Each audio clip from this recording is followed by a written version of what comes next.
Sunday, 12:45 p.m, we play one of our biggest games of this season. Now, it's not the first time I've dropped this same bar this season.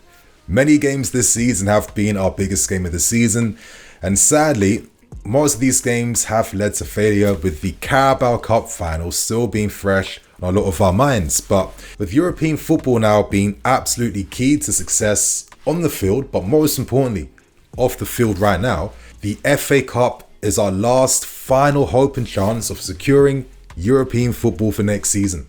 I can't believe I'm desperate for Europa League football, but as I keep saying, I've been humbled as a Chelsea fan over these past 24 months. Leicester won't be pushovers. If you look at the quality of their squads, I think they're more than good enough to be playing in the Premier League right now. We have some advantages in our favour though. Number one, Leicester's form hasn't been great recently. Out of the last 5 games, they've won 1 game, drawn once, and lost the last 3 games. They've let their lead slip in the Championship, but they still remain at the top of the league table. And the other small positive that we have in our favour is the fact that Leicester have injuries to some pretty key players. They're set to miss their leading scoring player in 37-year-old Jamie Vardy.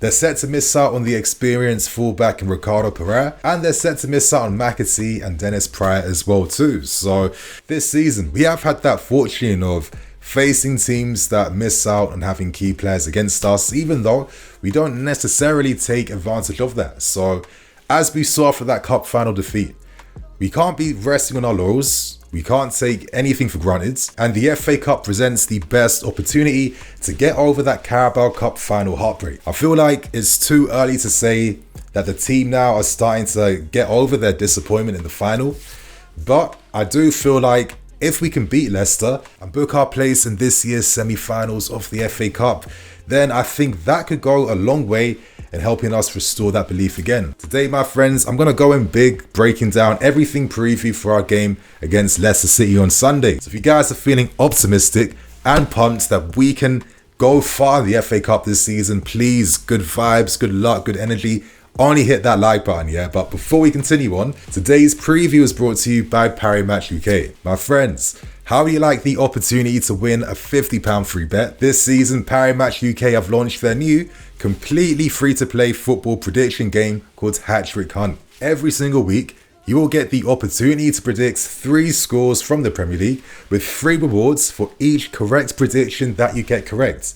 The goal is to try and get all 3 correct predictions, because if you do so, you'll be rewarded with a £50 free bet. So this week, as you guys have seen on screen beside me, these are my scoreline predictions. I feel like Nottingham Forest are going to beat Luton Town. I think after Luton blew that 3-goal lead against Bournemouth, I think they'll still be hurting after that loss. So I do think Nottingham Forest may take advantage in that game. With Fulham and Spurs, London derby, Fulham's form has been good recently, and I think that it might be a bit of a tight game, but I do think that Spurs have the firepower in the end to get a late goal and seal the win. And for my final prediction, I feel like West Ham, Aston Villa, they both had amazing results this week in the Europa League, so I expect both teams to cancel each other out with a 2-2 draw. So how do you guys feel about my predictions? If you'd like to get involved yourselves, then click on the links below. Of course, you have to be 18 plus or over to play, and full terms and conditions apply. So I'd like to say thank you to Parimatch UK for sponsoring today's video. Now let's start with team news, and finally we have some positive news to discuss. As we know from yesterday, Ben now has returned back to first team training, and Pochettino has confirmed that Ben is set to become part of the squad on Sunday. Alongside him, Benoit Badiashile also returns back. That's great, because Badiashile has been doing partial team training since the 7th of March, and he has been getting ready now to come back and hopefully start playing. So could we see him play against Leicester City? Find out in my predicted lineup. But to move on, it's the same old story for everyone else. I'm going to provide some context around Levi Cole. Now, his injury is based on having a toe injury right now. It's nothing muscle related, and he's making okay progress, so he should be back pretty soon. But for everyone else, they're continuing their rehab. And for the final bit of team news, don't expect Enzo Fernandez to play because he is serving his suspension in the quarterfinals. So, my friends, that's all things team news. Let's now dissect the key talking points from Pochettino's press conference. Now, the question all of us were wondering was, why was Pochettino spotted alongside Winston Lee at the Brighton game versus Roma. And as Poch said, this was something that was pre-booked in advance. We're playing against Brighton in 3 weeks' time, and there isn't as much time to prepare for games. So there was a bit of free time, and Brighton is literally 45 minutes away from Cobham. So they used that as an opportunity to personally scout, monitor, and watch Brighton. So you know what, I like that. We know that Pochettino is working overtime right now, and the fact that when he has free time, he's still dedicating that to trying to help the team, I think that speaks volume about his integrity in this moment in time. Now, Cole Palmer got some more love from Pochettino. As we know, Cole Palmer is part of the England national team squad. I hope this guy books his place for the Euros, because I think with his form right now, it'd be kind of crazy if he wasn't picked right. Poch praised Palmer again for how quickly he has adapted to playing in a new city for a new club, whilst also managing the expectations. Poch said that Palmer's ability to handle pressure makes him special. We've seen signs like this when Palmer takes his penalties. Like, he doesn't practice for them.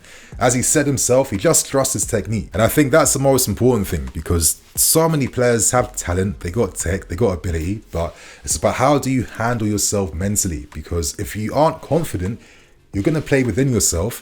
And that's something that Cole Palmer just doesn't know what that means this whole season. Now, another player that got some love from Pochettino was Conor Gallagher. As Poch said, he complimented Gallagher for his 200% commitment to everything he does, on the field and in training. Now, I do feel like at times, Conor gets a bit of unfair treatment around things like his technical capacities and that part of his game. I feel like when you don't necessarily feel a player as much, I feel like it's very easy to use many unfair arguments against them to support your claims. And every time you use an unfair argument, I feel like the expectation levels that you're applying to that player, they start to become more unrealistic and more unrealistic. I feel like with key things like commitment and desire, these are the key ingredients for any player to work hard to go to that next level. And the reason why I believe in that is because I think my famous example I've personally witnessed was seeing the rise of Frank Lampard. Because as I keep saying, back in the day, no one knew Lampard was set to become this legendary midfield player, but it came from hard work, applying himself, and then everything just opened up for him in the future. So I feel like Gallagher, I'm not saying he'll make that Lampard transformation, but I do feel like there is more that can come from his game. And one thing Pochettino challenged Gallagher on doing is scoring more goals. Now, we aren't going to forget that big miss in the Carabao Cup final.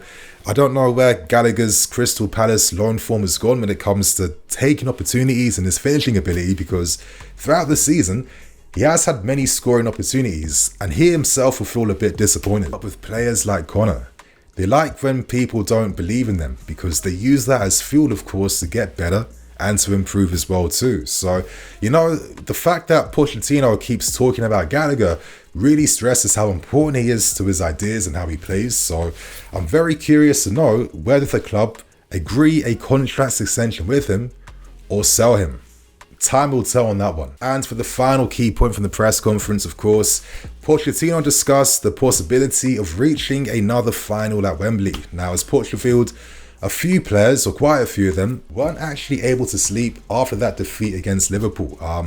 I do feel, as I said before, it's too early to say that the team have bounced back and they're past that final defeat. I feel like they must, prepare themselves now for this FA Cup game. But Poch said that there is a bit of a benefit behind that loss, and that is at least we have some experience in terms of what is expected from us when it comes to handling the pressure of a cup finals. So hopefully at least we learned some small positive after that disappointing loss. And most importantly, Pochettino reiterated the fact that reaching a semi-final would be good for us, and this is our best hope at securing European football. So he's going to understand, if I want to really save my job here and last here for the long term, if this team can get European football for next season, then I feel like Pochettino may be safe, in my opinion. So that's all the key stuff out the way. Let's now end things by discussing my predicted lineup for our quarterfinal game versus Leicester. Now remember, Enzo is out the team with suspension. Casadei won't be playing because he's cup tied.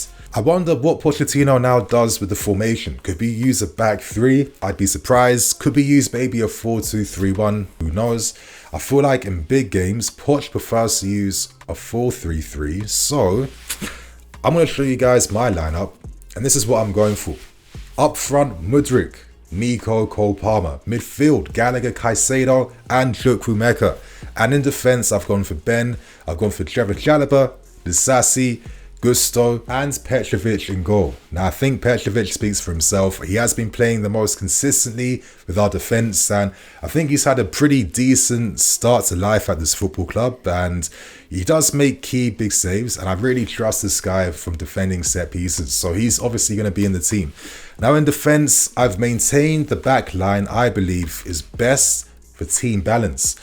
I need to see a high defensive line. I need to see some more pace. And I think there's a reason why Silva is at the team right now. I know him and Poch had a little bit of a falling out, but I think, you know what, I can accept him being out the team. I think Chalobah, he's been a bit rusty at times, but he has been out for a long time. He hasn't had pre-season, but he's still a player that will keep getting better and keep growing, and he has had some good moments in games. I think Disasi will partner him, obviously, and I want to see natural fullbacks. I think Malo Gusto has been one of the young players of this season. What an outlet he's given us. He's essentially like a winger playing at fullback, and when big clubs have those types of profiles in their teams, you know, these are the guys that play at this level. And I've gone for Ben either side because I do think that it's a way for him to play against his former club. I think he'll be ready and prepared for that game as well too. And it seems like maybe his fitness has been protected to get him ready for a game like this. So that's defense.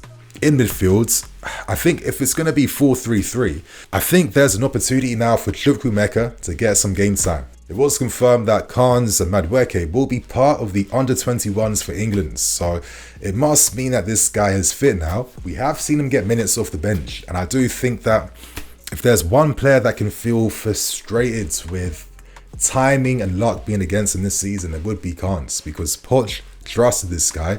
But then Kunku was out, Carnes was immediately replacing him, and he was starting to see some big performances from him, especially that mad goal that he scored against West Ham. I do feel like we spent big money on him for a reason, and I think this is the type of game now where you can trust Carnes to play and fill that Enzo role in the team, because I think that Carnes could be that sick balance linking midfield and attack together, and that could allow Gallagher to maybe sit a bit deeper alongside Caicedo to give more license for Carnes to get forward. So that's how I see things going, because I think right now the inform attack is going to include Cole Palmer, who does his best stuff on the right. It's going to include Nico Jackson, and I think based on the goal that he scored, I think Mykhailo Mudryk. Now I think this is a massive test for Mudryk, as I keep saying, the guy's a great talent, he's got great potential, but he has to do more in games. It's not okay to do 1, 2, 3 sick actions. That must be the standard.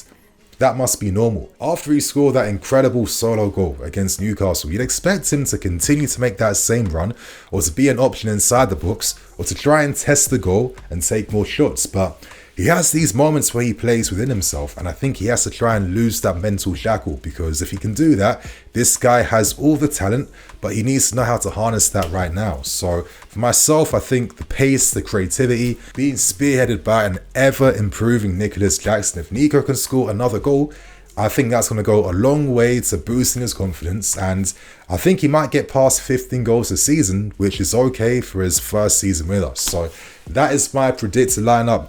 Do you guys agree with me? Share your opinions below. My friends, on that note, I'm Nini FC. This is BlueLionsTV. I'll see you guys tomorrow. Some more videos. Cool.